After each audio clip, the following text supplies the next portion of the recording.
All right, Studcast fans, welcome in. It's another Southeastern Rewind. Tell me more, where the stud answers 5 questions about episode number 3, the third ever episode of a Studcast. It's called Her Name Was Ginger. Hey, listen, don't forget, look for Ron's new home on YouTube.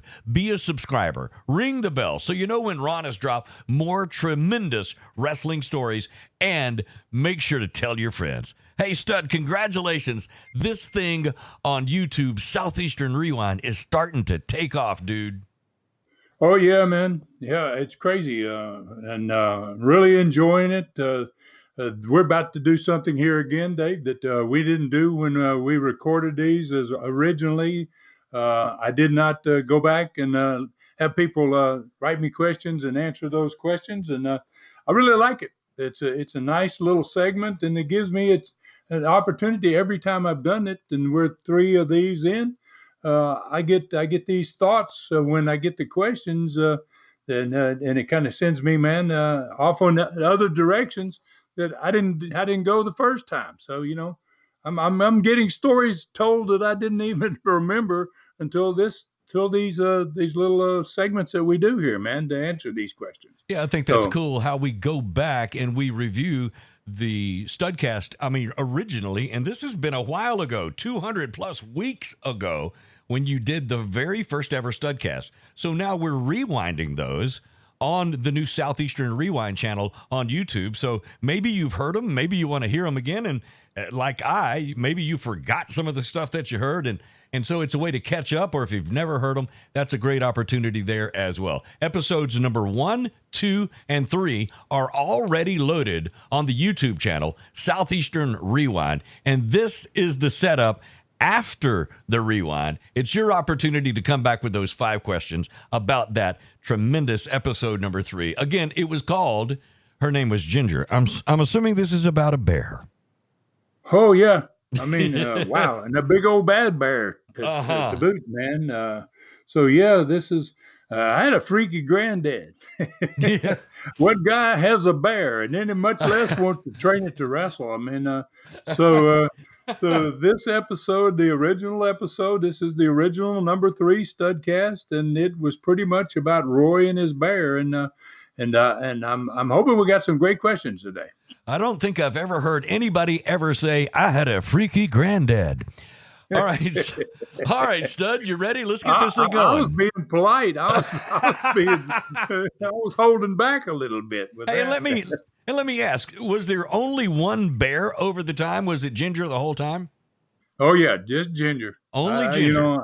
I think he bared himself out, after Ginger's career was over. Yeah, he got to where he went back in the ring himself. Pun intended on that. All right, so you ready to go? I got 5 questions here. All right. Let's do it. Mike S. asked the first question. Did Roy and Ginger get a split of the gate or a set payment when they traveled the country? How'd that work? That's pretty cool, Roy. I mean, I like that, Mike. And I'm sorry, man, I don't have an exact answer to that question, Mike, because basically when I started getting these Ginger stories, I was probably about 10 years old. And I didn't at that point have a grasp of the importance of a payoff, right? So I didn't ask Granddad, well, how much did you charge and how much did you pay? Did they pay you? So I can only guess from my experience years later, having owned my own wrestling companies, what I would have suggested if he'd have contacted me and said, would you like me to bring my bear for your matches, right? Right.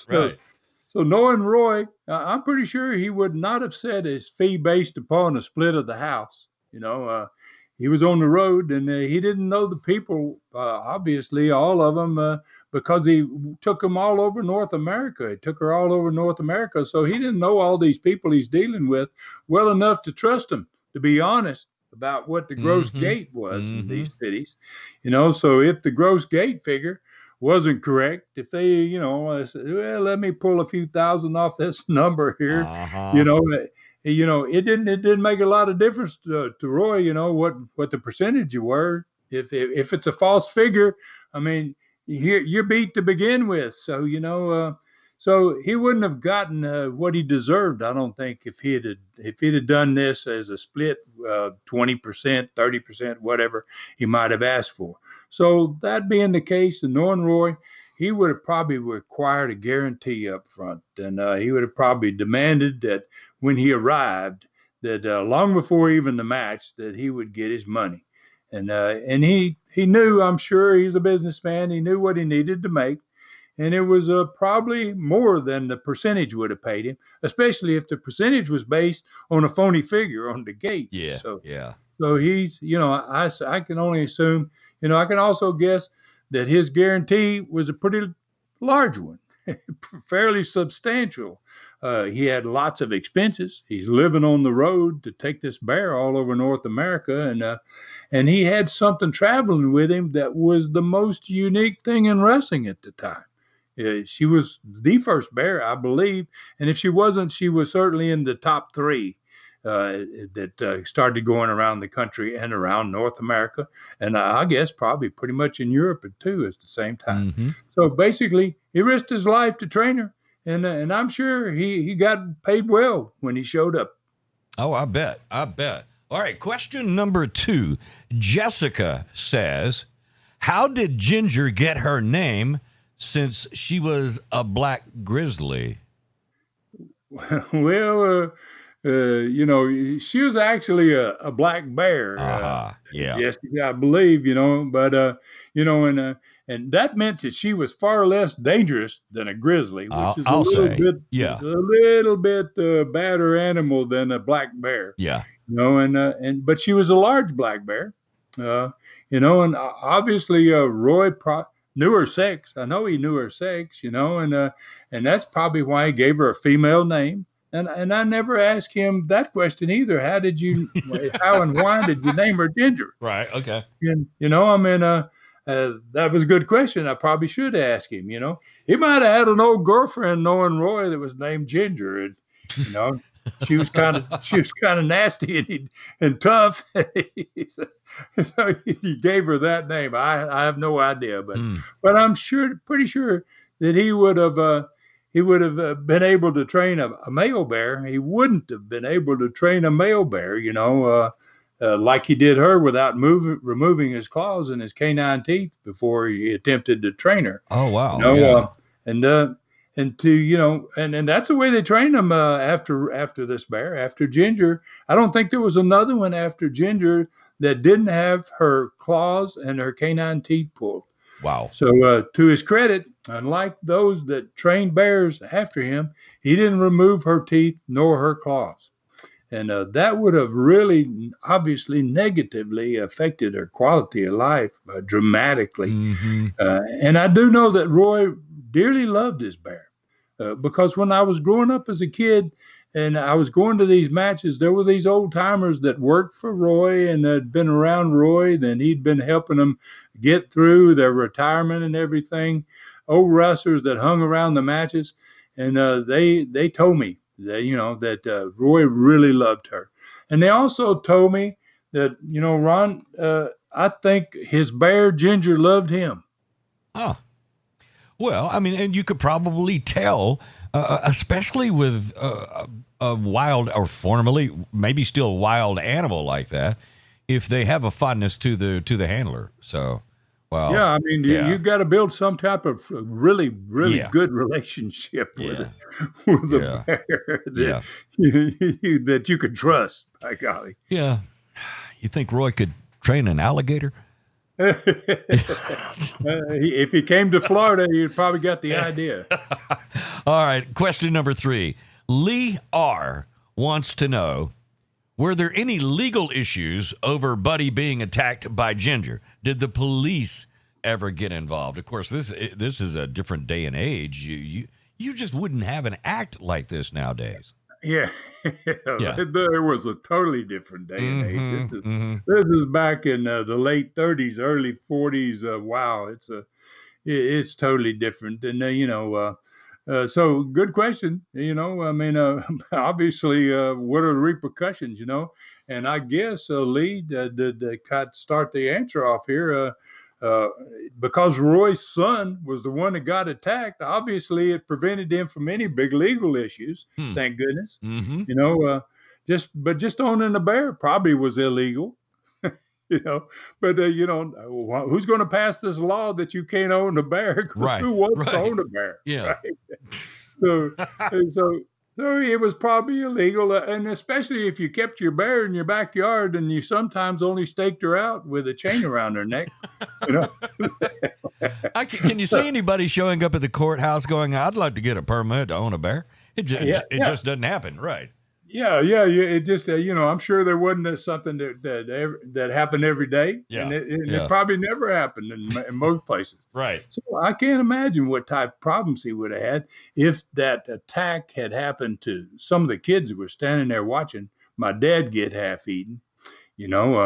Undoubtedly they would have taken her away from Roy, the bear away, and they might have put her down. I mean, that's a wow. In today's time, certainly they probably would, but wow, it's a good question, and it's odd that we're even discussing it, really. But so your question about the police, ever getting involved, that's an interesting part of this, Lee. Wrestlers were pretty well known even back in those days, and police. I found police treated wrestlers and athletes in general a little different than most people, and they kind of knew Roy's reputation, and they had seen him wrestle, and they knew he had a bear, and so they had great respect for Roy. Because basically he was a hard-working guy. He was honest. He was a law-abiding citizen, and it didn't cause him any problems. So maybe the fact he was crazy enough to own and train a bear to wrestle made him leave him alone. Simply that, yeah. Yeah, that could have been enough right there. Right. Hey, let's leave this guy alone, right? Yeah. So I doubt too that there were many laws on the books, like we talked about back in that day, that you couldn't own a bear or keep her in your backyard if you wanted to. So I doubt there are any of those type laws even today. I don't think anywhere in the country or anywhere you're going to find a law that says you can't have a bear in your backyard. Why would they waste their time? Who wants to do it anyway? Right. So after all, who'd want to own a bear and keep her in your backyard? Only a crazy wrestler that's meaner than a bear. Who can afford to feed that bear? All right, and this is interesting. How did Ginger get down to the ring and into the ring? Was Roy escorting her to the ring? Oh yeah. He really protected the fans. He had to, and he had two different ropes, and he had two guys, one on each side of the ring, and he would take her to the ring and get her in the ring, and he would put the two ropes on her neck so that if something happened during the exhibition, right, and he was always usually wrestling her, especially in the early days, these guys could kind of control her until he could get back up and get control. But literally on the way to the ring, the crowd had to be like, "Oh my God, look at this!" Because the bear had to be within feet of maybe folks along the aisle. Yeah, but he had her trained. He had her horrified of him. Right. And she would just follow right behind him. She knew the routine. And she just went right straight to that ring. She got her deal done. She got her Coca-Cola, and she went back to the dressing room. And she was accustomed to the noise, being jeered at, and that sort of thing. That's it. Crowds. She was accustomed to crowds of people, of human beings. Okay. All right. Thanks for indulging me on that. All right. So question number 4 comes from Madison. Did the bear ever bite anyone else? A neighbor, a fan, or a wrestler? And maybe you sort of answered that, but let's see what you got. Okay, so another great question, man. This is really good. No fan or neighbor that I'm aware of, Madison, ever gotten bitten. I don't ever remember him telling me any stories about that. And I never asked Roy that question, but he did tell me that after he first trained her, to protect himself and to protect others around her, he put the muzzle on her head. And he actually put mittens on her feet so that her claws couldn't get to the wrestler and it couldn't get to him. And it made her a lot safer. But she always wore a muzzle on her head. and it was to protect him and to protect the people. If she got out, she couldn't really just bite you. For several of the early years, he was the only guy that wrestled her, so he didn't really have to worry about anybody else. But as time went on with her, some wrestlers grew less afraid of her, and over time, Roy began to train some of the other guys to wrestle her. I mean, he needed to he didn't need to deal with that every night. So he said that went pretty well. Because I asked him, did a wrestler ever get bitten? And he said, yeah, I trained her and I had the muzzle on her. But yes, it happened on one occasion. And he said, something happened in the crowd and she got upset.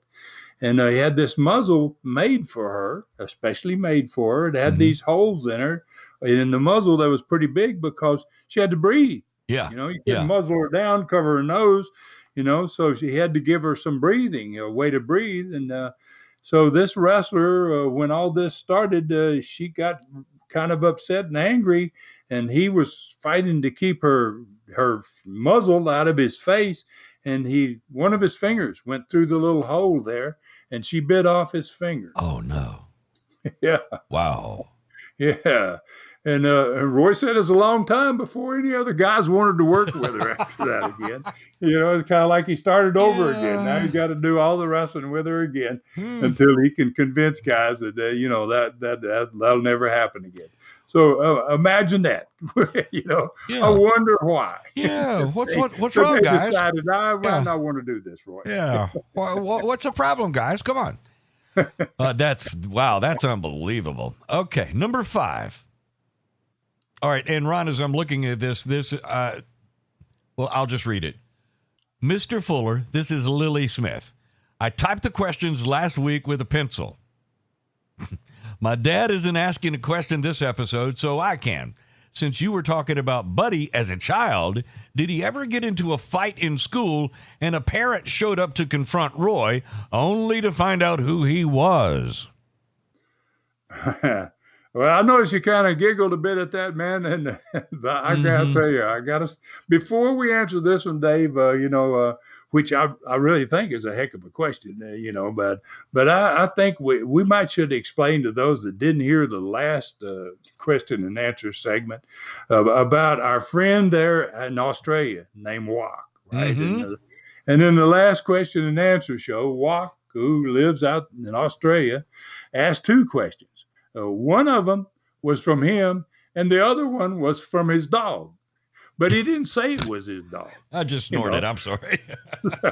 So, and because me and him are friends on Facebook and we communicate sometimes, he had sent me a picture of his dog named Lily. And so last week when I got these 2 questions from him, I realized he's trying to get away with asking 2 questions in the same show, and he's blaming it on his dog, right? And and I thought, well, we got a lot of questions from fans. We get a lot of questions on these things, and it doesn't seem right to give Wok 2 questions and other fans maybe none. So, right. So as a little joke last week on that show, I banned his dog from being able to ask questions. So ever since I did that, he's been sending me these photos of his dog, and she looks all sad in every one of them. Yep. And he says, she's real sad, Ron, because you banned her, And so I think I owe it to Lily Smith. That's his beautiful little dog that I banned for asking questions. I think it's time I give her an apology. You're going to apologize to apologize, Lily. I shouldn't have done it. And I didn't really know, to be honest with you, Dave, how pretty she was until, I got the pictures from him. And, and then he's been sending them to me just about daily, different picture every time. And so she's basically a perfect little lady, man. But her master, Wok Smith, he's crazy. This dude's crazy. Well, Ron, you just apologized to a dog. Yeah. No, maybe I'm crazy, Dave. Oh, Ron. Obviously, Walk, your little dog Lily, it didn't send this question any more than she sent the one last week. So I think I probably should ban you from sending questions. But there's two reasons, Walk, that I right off the top of my head that I'm not going to do that, and one of them is this is a very good question, right, that you've asked, and I really look forward to answering it. And the second reason is why I'm not going to ban you from asking questions is that you live in my favorite country other than the United States. You live Wow. in that beautiful Australia. Uh, so out of the little respect for you and out of a great deal of pity for your little lovely dog Lily, Yeah. I'm going to look over the dirty dog you are. Walk. Oh, here we go. I'm going to ask you in Aussie terms, what kind of bloke are you, mate? Oh, it's on now. So you don't use your dog. You love your dog, I'm going to continue to deal with you, Walk, only because you ask such good questions. And I'm hoping to be able to help you, mate, to learn how to respect your dog more and not use it for your own benefit. So, Wow. Dave, so that's my rules for today, by golly. And remind everybody and remind us all what the question was again.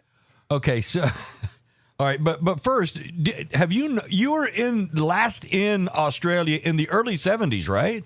Yeah, 1973. Have you known Wok since then?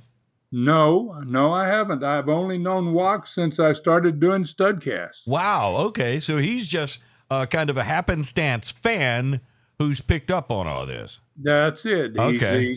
And I've got several fans in Australia, quite a few in Australia. That's what I was been there wondering. and Yeah. wrestled some, and Yeah. and he's one of them that just happened to listen to Studcast, and he listens to Super Studcast, and he's a good guy, except he needs to learn how to treat his dog right. Yeah, maybe so. All right. So the question once again, since you were talking about Buddy as a child, did he ever get into a fight in school and a parent showed up to confront Roy only to find out who he was? Okay. So my father, Walk, he had a great story about something happened in his early youth, and this would happen prior to him even going to school. And Roy was wrestling for somebody else. It was the first territory he'd ever worked in. It was in Columbus, Ohio, and it's where he went to wrestle for a few years to get it all down and to figure it all out. And then he left and he took the family south into Tennessee, and the rest is history. So they lived in the city of Columbus, Ohio. And my father was about 5 years old, and he played down the street with other young kids, like all people do in cities, and all little kids do in cities. And one of them. That he played with was a bully. He didn't play with the bully, but the bully was part of this group, and he was about an 8-year-old kid, and he was much larger than my 5-year-old father was at this point. Mm-hmm. And the bigger boy kept bullying my dad really bad. Every time he went down and got in this group, and the bully came, he picked on Dad, and my dad had very curly hair, man, and lots of it, man, and he always wore a hat. And so the bully, every time he was around Dad, he would pull off Dad's hat. He would jerk Dad's hair until he threw him down on the ground, and he made him cry. And then Dad would go home. So Roy was on the road all the time. He was wrestling, and he wasn't around a lot, and he hadn't been around when this happened. And one day, Roy was home, and it had happened, and Dad came home crying. Uh-oh. So Roy asked him, he says, "Oh, what happened?" And Dad told him, the whole story about the bully and the whole deal. And then Roy asked him if you ever, he said, Dad said, "Have you ever stood up to that bully?" And Dad goes, "No." Well, he's 5 years old. I mean, Yeah, I was going to say, this is an 8-year-old versus a 5-year-old. Yeah. So, right. There's a good story. So, Dad says no. So Roy says, "Okay, well, come on in the house," So he told Dad, he says, I'm going to put a stop to this for you, son." So Dad said, Roy took some shears and some scissors, and he cut all his hair off. Wow. And then he shaved his head. And then he reached over when he finished shaving his head, and he slapped the hat back on his head, and he said he told me to go back down there and find that bully right now. Whoa. So, and he said, he told me to tell that bully that he wasn't going to stand for this anymore, for getting his hair pulled anymore. So, obviously, Dad asked Roy, he says, well, what do I do if it doesn't work? And so Roy told him the answer, and he sent him off. And my grandmother's there, and she listens to all this, and she sees him shaving her little boy's head and all this stuff, and you can imagine how that's going down. Oh, boy, she ain't too happy about this. What's going on here? Yeah, right. Yeah. So Dad goes down there, and and their kids are still playing, and the bully's still there. So, and he told him exactly what Roy said, that this ain't going to work anymore, basically. And the bully started laughing at him, and he grabbed Dad's hat, boy, and he jerked it off his head, and he reached for his hair, man, like he always did. But there was no hair there. So Dad waited for just a second so the bully could figure out that, what in the heck, he's got no hair. And then he said he reached up there and grabbed a double handful of that bully's hair. He said he yanked him straight down on his face on the ground, and he jerked handfuls of hair out of his head. Wow. And the bully screaming and crying. They got up finally and took off running. And obviously he never picked on Dad again. I don't reckon. I think you call that the shock and awe, because the bully was like, holy cow, this kid has shaved his head. So the hair was immediately gone. So, wow. Yeah, it's like the shock and shot. Yes. He got the shock, and then he got the shot, man. Yeah. He had his own hair snatched out of his head. So Roy had a funny way of taking care of business. Yeah. And, that one was pretty good. And thank you, Walk. You gave me this story. Thanks, Lily. All right, so wow, that's incredible. All right, there it is. Another Southeastern Rewind, Tell Me More, where the stud answers 5 questions about the most recent episode of the Studcast to land on YouTube. You can find it on YouTube now. Episode number 3, They Call Her Ginger, is there now. Look for Ron's new home on YouTube. Be a subscriber. Ring the bell so you know when Ron has dropped more tremendous wrestling stories, and tell your friends. We'll see you next time on Southeastern Rewind. Tell Me More.